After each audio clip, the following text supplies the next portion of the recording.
Bem, esse gráfico, o que ele mostra para a gente? Ele mostra o período refratário no funcionamento da, da atividade cardíaca.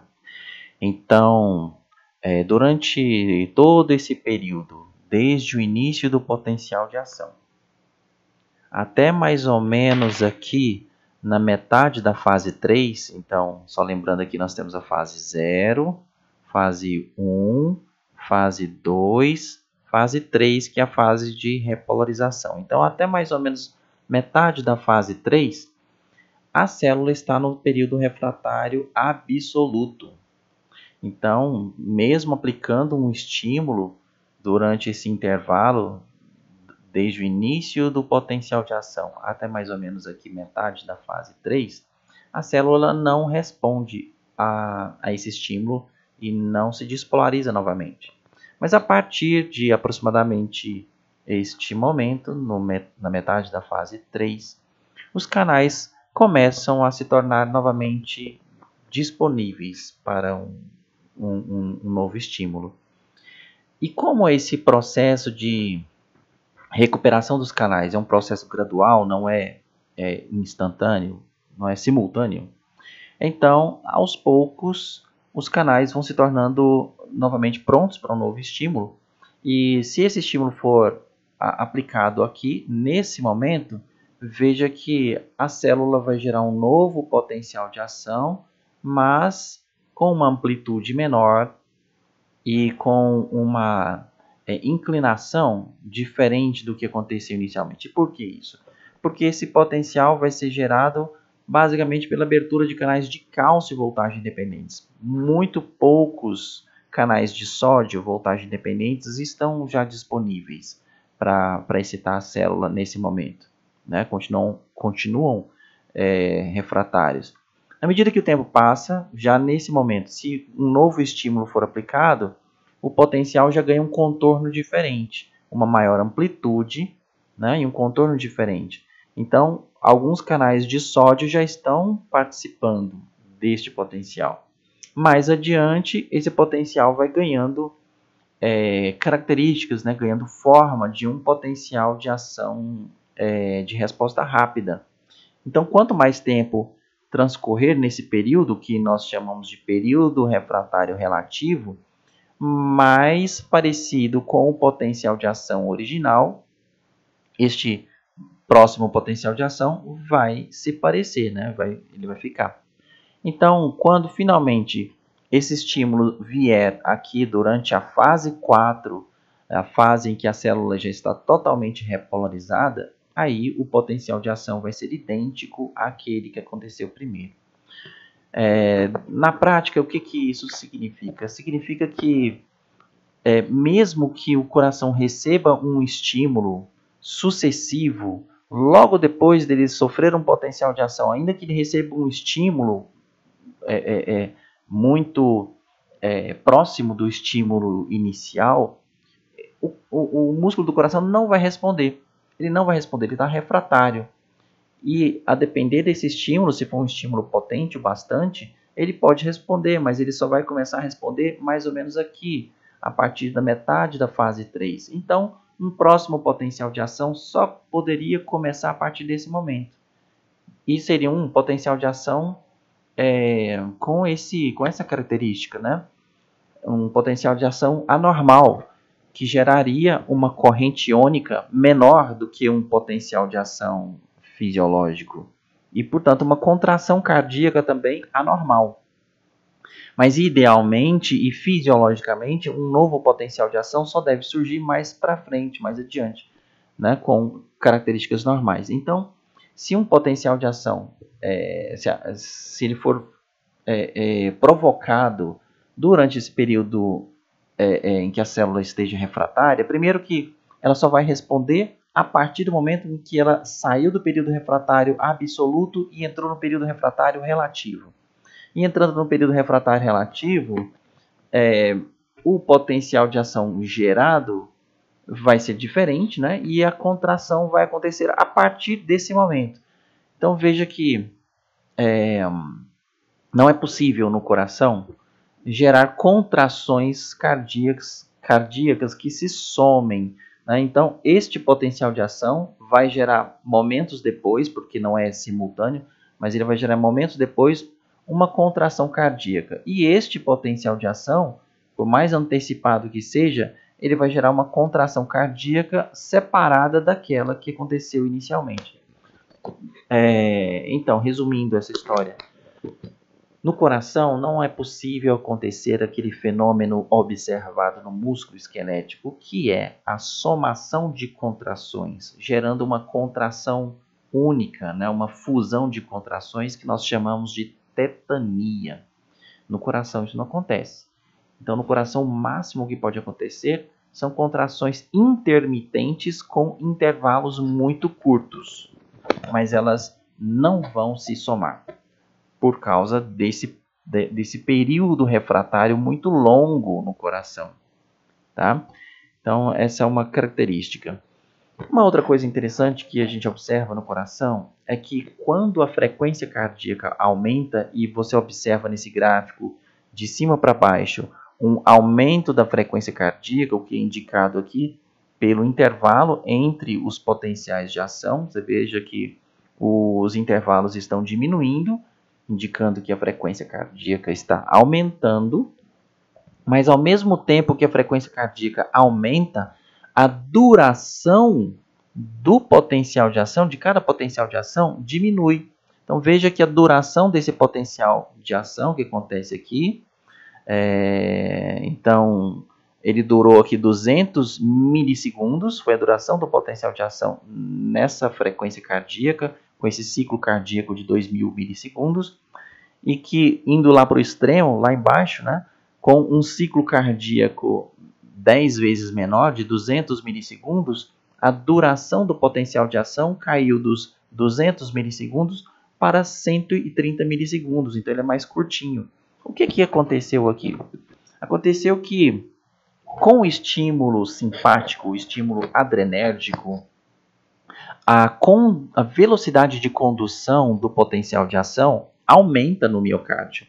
O sistema nervoso simpático, a estimulação adrenérgica do coração tem 3 efeitos. Um efeito cronotrópico positivo, isto é, isso acelera a frequência de batimentos.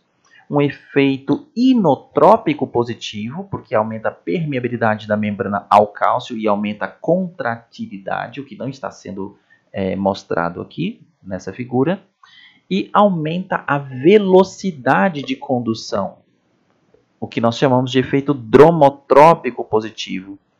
E ao mesmo tempo também diminui o tempo de duração do potencial de ação, porque um dos efeitos da noradrenalina e da adrenalina sobre o coração é aumentar a velocidade e a efetividade da bomba de cálcio do retículo sarcoplasmático, diminuindo o tempo em que o cálcio fica livre no sarcoplasma. Então, isso acaba encurtando a duração do potencial de ação. Então, este é um efeito, né, observado, né, com a adrenalina, né, com as catecolaminas, né, enfim, adrenalina, noradrenalina sobre o coração. Aumenta a frequência cardíaca e reduz a duração de cada potencial de ação. Aqui você vê 2 fenômenos, o fenômeno elétrico, o potencial de ação, e aqui o fenômeno mecânico, a contração. Então veja que não são fenômenos simultâneos. A atividade elétrica vem primeiro. Aqui você vê uma curva, né, meio abaulada, indicando que o potencial de ação subiu rapidamente. E isso acontece com a chegada do potencial do estímulo elétrico por meio dos discos intercalares proveniente de células vizinhas. Então isso provoca uma elevação rápida do potencial elétrico até que o limiar de excitação seja atingido. Uma vez que o limiar de excitação seja atingido, os canais de sódio rápidos voltagem independentes se abrem e a célula sofre um potencial de ação de resposta rápida. E note que a força de contração, representada pela curva azul, vai acontecer momentos depois, né? São eventos desincronizados. Por quê? Porque o potencial de ação gerado vai gerar abertura de canais de cálcio e voltagem independentes, seja da membrana celular, seja também do retículo sarcoplasmático. Este cálcio precisa se difundir para dentro da célula, alcançar os filamentos contráteis, e todo esse processo leva um tempo.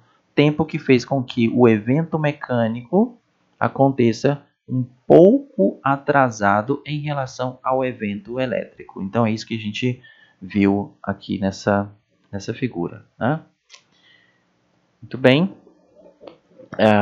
No miocárdio e em qualquer tecido do corpo, as concentrações iônicas, né, dos íons que interessam nesse cenário que a gente está observando são essas. Então, nós vemos aqui a concentração de sódio no meio extracelular, em torno de 145 milimoles, ou miliequivalentes, no meio intracelular, né? E aqui você vê o potencial de equilíbrio para o íon, né? Então, já vimos esse conceito, estudamos esse conceito, né? E como compreender esses potenciais de equilíbrio no semestre passado.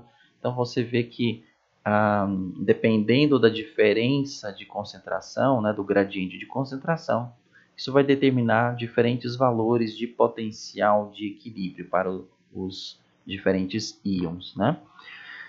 Então, no caso do potássio, o potencial de equilíbrio dele, de menos 93, é o principal fator que vai determinar o valor do potencial de repouso, né, das células cardíacas e quaisquer outras células, porque o potencial de membrana é muito próximo do potencial de equilíbrio do potássio, né? Então ele é o principal agente determinante do potencial de membrana. Aqui nessa figura você vê as diferentes correntes iônicas que vão acontecer no decorrer de um potencial de ação de resposta rápida. Então note que durante a fase 0, é uma fase de despolarização rápida, sobretudo pela movimentação de sódio para dentro da célula por meio dos canais voltagem dependentes de sódio, né? Existem duas forças que favorecem a entrada de sódio na célula. Uma é o gradiente químico, representado por essa setinha roxa, o gradiente químico, e a outra força, o gradiente elétrico. Então isso provoca uma corrente de entrada muito potente, muito rápida de sódio, que provoca a fase 0. A fase 1 é uma fase de repolarização transitória provocada por essa corrente transitória de potássio, né? Então, canais de potássio se abrem e permitem que ocorra um efluxo breve de potássio durante essa fase. Seguindo-se a fase 1, vem a fase 2, que além da corrente de saída de potássio, né, como a gente vê aqui, por diferentes tipos de canais, né, existe também a movimentação de cálcio para dentro da fibra, né?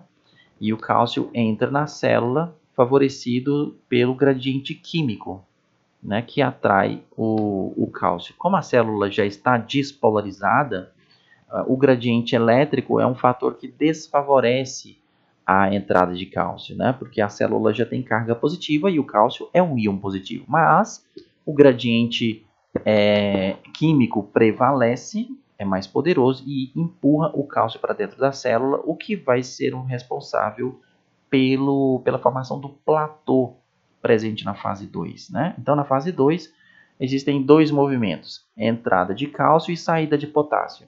Dependendo da fibra cardíaca, esses movimentos vão acontecer com diferentes proporções. Então, existem algumas fibras cardíacas em que a entrada de cálcio é mais intensa do que a saída de potássio. Isso provoca um platô mais plano, né, mais achatado. Enquanto que em outras fibras cardíacas, a entrada de cálcio vai ser menor do que a saída de potássio. Então o platô vai ser mais inclinado, mais parecido talvez com este que a gente vê aqui nesse potencial de ação, né? Aqui a entrada de cálcio é menor do que a saída de potássio. E finalmente, durante a fase 3, os canais de cálcio se fecham, permanecem apenas abertos os canais de potássio. O potássio deixa a célula levando cargas positivas, fazendo a repolarização. Chegando finalmente aqui na fase 4. Ocorre que em algumas fibras cardíacas, especialmente dos nodos, e especialmente ainda do nodo sinusal, além da corrente de saída de potássio, que existe na fase 4, existe também a corrente de entrada de sódio, por causa daqueles canais de sódio e voltagem dependentes presentes naquele tipo de célula que se abrem quando a célula se repolariza. Sigamos adiante, aqui essa outra figura de um outro autor, né? Ele mostra toda essa dinâmica que nós já analisamos aqui, mas indicando, né, diferentes correntes iônicas. Então você vê que existem diferentes canais que vão proporcionar diferentes correntes iônicas. Então aqui temos essa corrente de cálcio, aliás, corrente de potássio, que faz a repolarização na fase 2 e na fase 3. Aqui nós temos a corrente Fanny, que é uma corrente de entrada de sódio, que é o que vai ser responsável por essa despolarização gradual durante a fase 4, e assim sucessivamente, né? É uma figura interessante, né, que traz muitas informações, muitas das quais a gente já comentou aqui no decorrer dessa nossa conversa de hoje.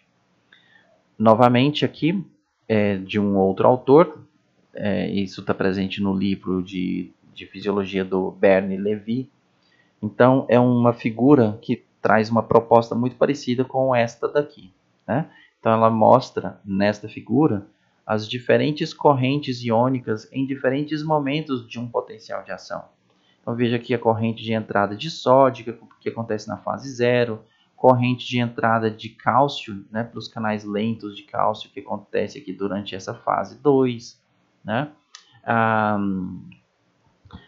Aqui você observa a corrente de saída de potássio em diferentes momentos do potencial de ação por uma subpopulação de canais de potássio, e existem vários tipos diferentes de canais de potássio, gerando diferentes correntes de potássio, né? E esse balanço dessas diferentes correntes de potássio em diferentes momentos vão fazer com que o potencial de ação tenha uma forma característica para cada região do coração, dependendo da quantidade de canais de potássio que houver nessas regiões, além também dos canais de sódio e cálcio, que vão, enfim, dar um contorno diferente para o potencial de ação para diferentes regiões do coração. Essa figura é interessante pelo seguinte: ela mostra potenciais de ação em uma fibra cardíaca submetida a um tratamento com tetrodotoxina. A tetrodotoxina é aquela toxina presente em alguns animais marinhos, principalmente o peixe baiacu. E essa tetrodotoxina é uma toxina extremamente letal, muito potente, e que tem a capacidade de bloquear canais de sódio e voltagem dependentes. Então, aqui da esquerda para a direita, a concentração de tetrodotoxina no meio foi aumentando progressivamente. Aqui nesse potencial de ação A, não existia a tetrodotoxina, e depois de B para E, ela foi aumentando progressivamente.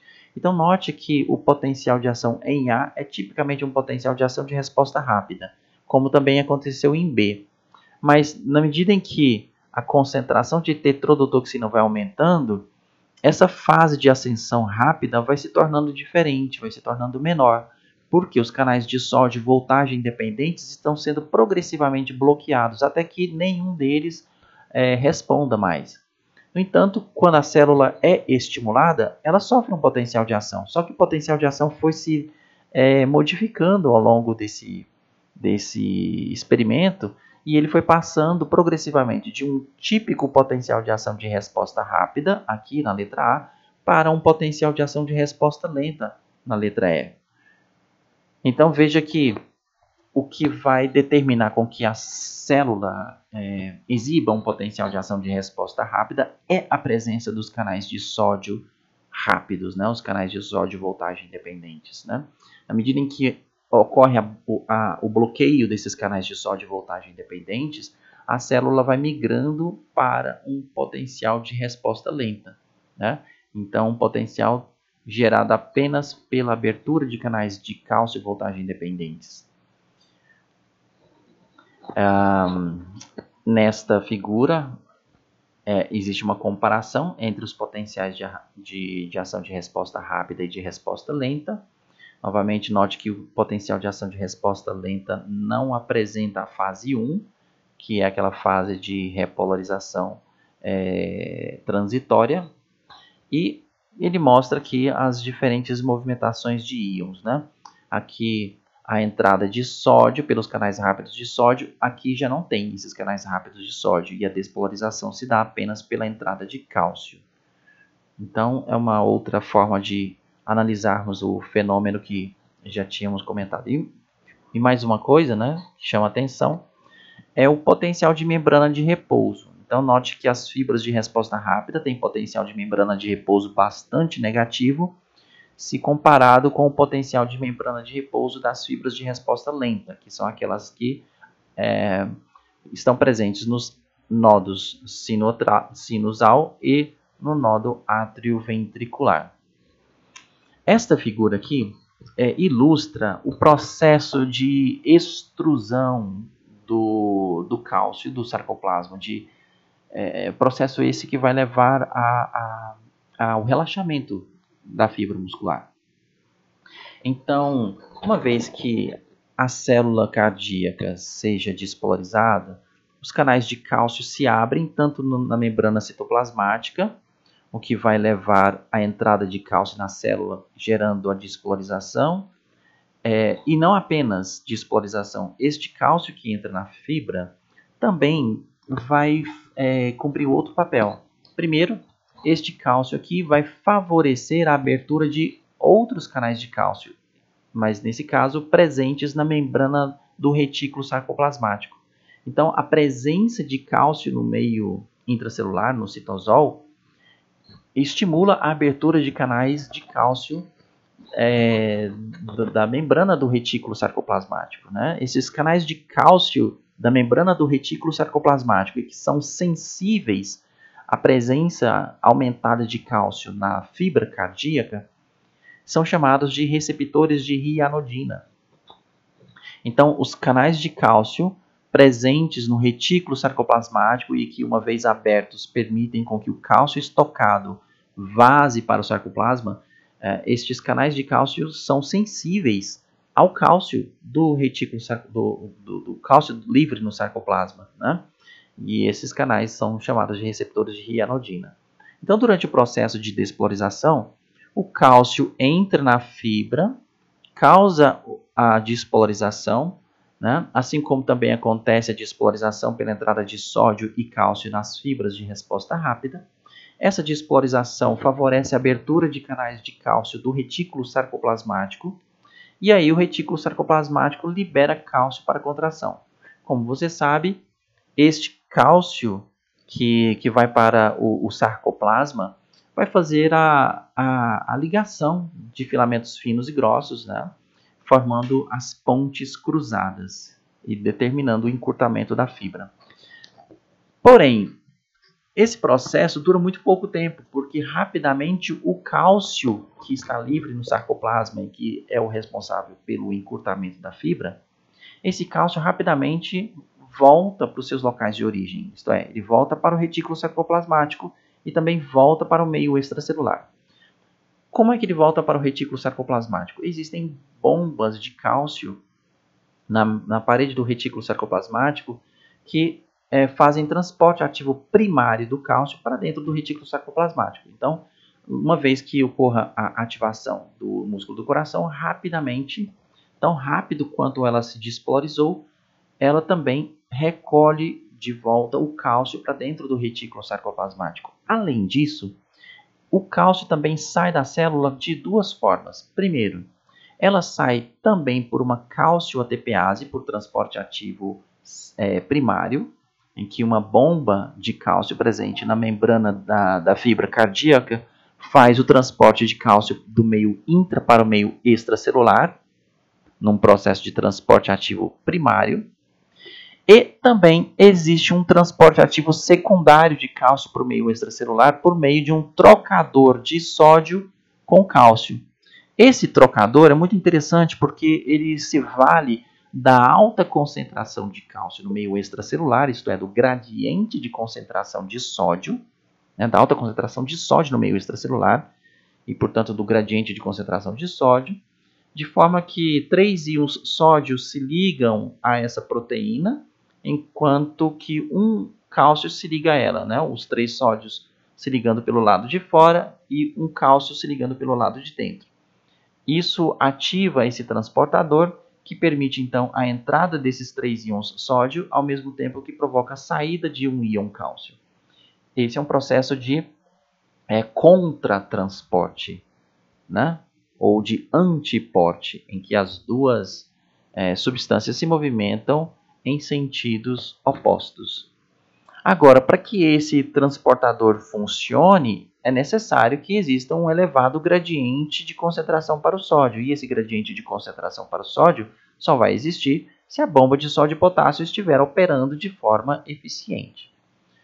Interessante é que a concentração de sódio através da membrana não influencia diretamente a força de contração do coração. Porém, indiretamente influencia. E como assim? Quanto maior a concentração de sódio no meio extracelular, gerado pela bomba de sódio e potássio, né, maior a tendência do sódio retornar para dentro da célula. E quanto mais o sódio retorna para dentro da célula, mais ele favorece a expulsão do cálcio. Então, condições em que a concentração de sódio no meio extracelular, que o gradiente de concentração do sódio fique reduzido, isto é, que a concentração de sódio no meio extracelular fique mais próxima da concentração de sódio no meio intracelular, condições como estas dificultam esse processo de troca de sódio pelo cálcio. Porque esse processo de troca vai ser tão mais intenso quanto maior a disposição do sódio de entrar na célula. E essa disposição do sódio de entrar na célula é dependente do gradiente de concentração do sódio. Por isso, existem medicamentos, como é o caso dos digitálicos, como é o caso da digoxina, da digitoxina, que são drogas que inibem a bomba de sódio e potássio. E com essa inibição da bomba de sódio e potássio, ocorre uma redução do gradiente de concentração para o sódio. Isto é, a concentração de sódio no meio intracelular aumenta, porque a bomba de sódio e potássio não está conseguindo extrair o sódio de dentro da célula com a mesma eficiência, porque ela está sendo bloqueada pelo digitálico, né, por essa droga. Bom, isso vai fazer com que o gradiente de concentração para o sódio fique menor e, com isto, ocorra um menor transporte ativo secundário de cálcio para o meio extracelular, o que, em última instância, vai levar a um aumento da presença do cálcio no meio intracelular, aumentando com isso também a força de contração do coração. Então, esse tipo de droga, que é uma droga bem antiga em uso clínico, ela vai aumentar a contratilidade do coração por aumentar o tempo de presença, né, do cálcio dentro da célula, por causa deste mecanismo de ação, né, da droga, que diminui a eficiência do contratransporte de sódio com cálcio. Essa figura também é muito interessante, muito emblemática e que tem um significado prático muito relevante. Então ela mostra aqui diferentes potenciais de ação e para diferentes concentrações de potássio no meio extracelular. Qual é a concentração de potássio normal no meio extracelular? Em torno de aproximadamente 4 milimoles, né? Como acontece aqui. Aqui em torno de 3, né? Aqui está em 3 milimolar, né? Próximo da concentração fisiológica, que está ali ao redor de 3,5 a 4 milimoles ou miliequivalentes por litro de concentração de potássio. Ok. Ocorre que nesse nível nessa concentração extracelular de potássio, o potencial de ação registrado tem essa característica padrão, normal, né, como a gente conhece. Então, uma vez que a célula seja estimulada, ela sofre o potencial de ação rápido, a fase 0 está aqui bem presente, fase 1, 2, 3 e volta finalmente para a fase 4. Beleza. Agora, no registro B, a gente observa que essa célula foi submetida a um meio com concentração de potássio mais alto, 7 milimolar. E note que o potencial de membrana dela subiu, ela ficou despolarizada. E por que isso? Porque a concentração de potássio no meio extracelular subiu, ela praticamente dobrou, né? E como a concentração de potássio no meio extracelular agora está mais alta, a movimentação de potássio de dentro para fora da célula, aquela movimentação passiva, aquela difusão de potássio do meio intra para o meio extracelular, que é o responsável pela geração do potencial de membrana, nesta condição em que a concentração de potássio no meio extracelular está aumentada, essa movimentação de saída do potássio fica menos intensa, o que vai fazer com que o potencial de membrana de repouso também fique mais alto. E quanto mais elevada for essa concentração de potássio no meio extracelular, mais despolarizada vai ficando esta célula, né? Então veja que o potencial de membrana vai subindo progressivamente, de 10 agora para 14 miliequivalentes, né, ou milimolar de potássio no meio extracelular. Veja que o potencial de ação vai ficando cada vez mais diferente. E mais uma coisa importante. Aqui você note que na letra A, né, nesse registro A, a célula tem claramente uma fase 0 bem íngreme, o que é gerado pela abertura de canais de sódio voltagem dependentes. Na medida que a concentração de potássio no meio extracelular vai aumentando, e já bem observado aqui no registro D e no registro E, em que as concentrações de potássio estão bem mais altas, você note que a inclinação da fase 0 é maior. E por que isso? Porque os canais de sódio voltagem dependentes pararam de funcionar. E por que pararam de funcionar? Porque a célula agora está despolarizada, né? Durante a fase de repouso, durante a fase 4, ela não está mais com aquele potencial de membrana de repouso bem negativo, em torno de menos 85, menos 90 milivolts. Não, esse potencial subiu. Subiu porque a movimentação de potássio para fora da célula diminuiu, né? Que é o principal gerador do potencial de membrana. Então a célula foi se despolarizando progressivamente. Então ela passou a ter um potencial de membrana de repouso menos negativo a tal ponto que os canais de sódio voltagem dependentes deixam de operar. Como você sabe, as comportas de ativação e inativação dos canais de sódio voltagem dependentes precisam de um potencial de repouso bem negativo para que elas possam se reorganizar de tal modo que o canal de sódio fique novamente pronto para um novo disparo. Mas, se o potencial de membrana atingido não for suficientemente negativo, os canais de sódio voltagem dependentes simplesmente param de funcionar. E aí, a célula que tinha um típico potencial de ação de resposta rápida, com o aumento da concentração extracelular de potássio, passa a se comportar como uma fibra de resposta lenta, né? Uma fibra com potencial de ação de resposta lenta. E daí? E daí que um potencial de ação de resposta lenta é também um potencial de ação que se propaga lentamente. E daí que quando isso acontece no coração, como por exemplo ocorre numa isquemia do miocárdio, né? Então pense numa região do coração que teve uma artéria obstruída ou estreitada, né, por causa da presença de placas de gordura, e essa região isquêmica, né, com baixo suprimento sanguíneo do coração, está recebendo menos nutrientes, a bomba de sódio e potássio dessas regiões não está funcionando direito, não é?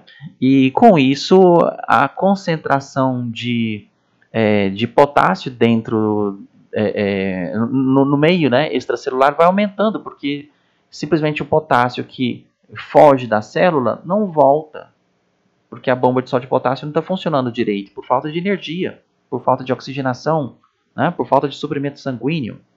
Então a concentração de potássio local vai aumentando progressivamente, o que vai tornando o potencial de ação diferente. Progressivamente ele vai deixando de ser um potencial de ação de resposta rápida e vai passando a ser um potencial de ação de resposta lenta. E aquela área isquêmica passa a se comportar como um potencial marca-passo. E aí ele pode se tornar um marca-passo ectópico e gerar um potencial de ação quando ele não deveria fazer isso. Ele deveria esperar um potencial de ação proveniente do marca-passo normal, que é o nódo sinusal. Mas essas regiões isquêmicas podem se tornar marca-passos ectópicos, marca-passos fora do lugar.